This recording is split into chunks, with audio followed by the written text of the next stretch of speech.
बिहार का दुर्भाग्य ये है कि उतनी बड़ी जीत से ही बिहार के लिए मुसीबत खड़ी हो गई। नीतीश जी को भी शायद लगा होगा जब हम बिहार तो है ही देश के नेता बन जाए, भाजपा को लगा कि भाई हमारा 91 सीट आया है, स्ट्राइक रेट हमारा जेडीयू से भी ज्यादा है, हम अकेले जीत सकते हैं। उस परिणाम में, उस खींचतान में दोनों दल अलग हो गए।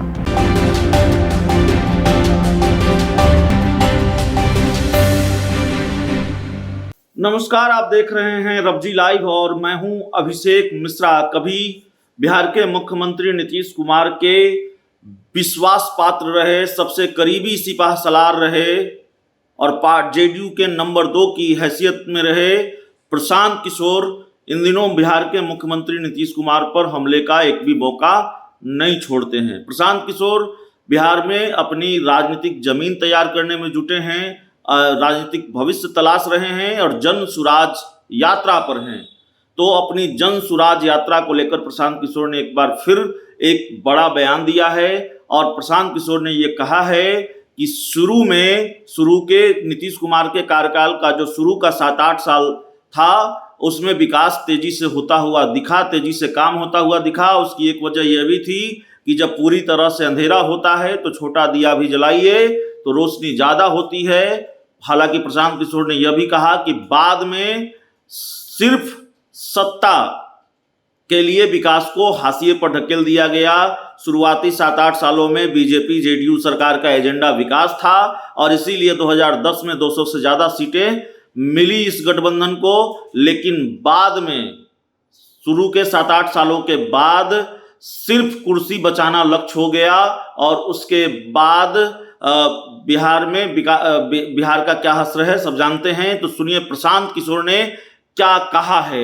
एक बार फिर मुख्यमंत्री नीतीश कुमार पर निशाना साधा है और आरोप यह है कि कुर्सी बचाने के लिए विकास को हाशिए पर ढकेल दिया गया। जो मैंने बात आपको राजनीतिक अस्थिरता के बारे में बताई, नहीं ठीक है। कई लोगों को लगता है कि इससे थोड़ी ना बात बनेगी। आपको बहुत अच्छा सवाल उठाया।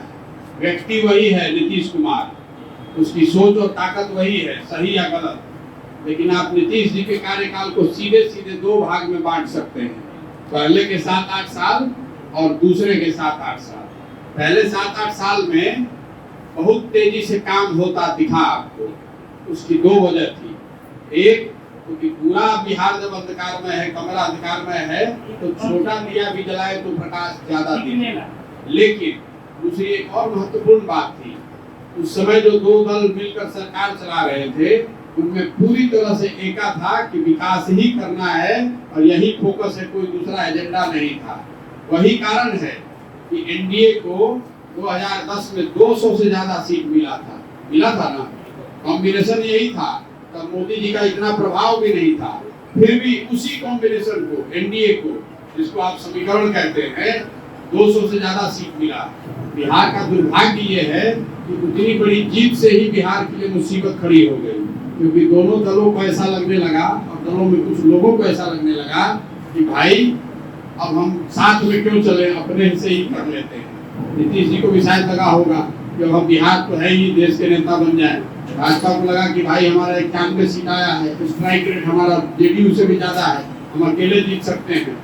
उस परिणाम में, उस खींचतान में दोनों दल अलग हो गए।